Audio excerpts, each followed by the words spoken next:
Quel est le but de ce vœu? D'abord, un rappel. À ce jour, les populations du Haut-Karabakh subissent un blocus criminel de la part de l'Azerbaïdjan et appellent à l'aide. Ce ne sont pas moins de 120 000 personnes qui sont coupées du reste du monde depuis décembre 2002 dans le corridor de la Chine, dont la survie dépend de rares convois. Depuis près de 6 mois, ces populations civiles manquent de tout et peinent à survivre.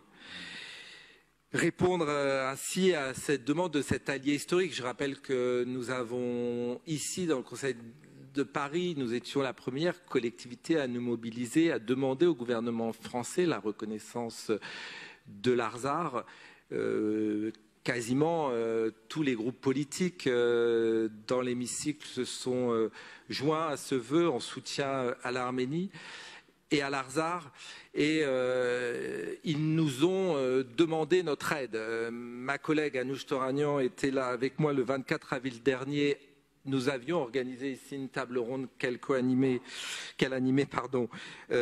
en soutien à l'Arménie lors des commémorations du génocide arménien, en présence des présidents du Conseil des coordinations des organisations arméniennes.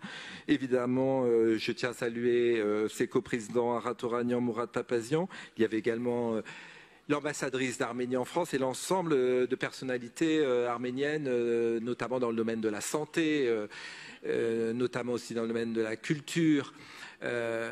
Et il y a eu un appel à l'aide qui a été formulé, une demande que la maire de Paris puisse se mobiliser, puisse mobiliser les maires de France en soutien à l'Arménie.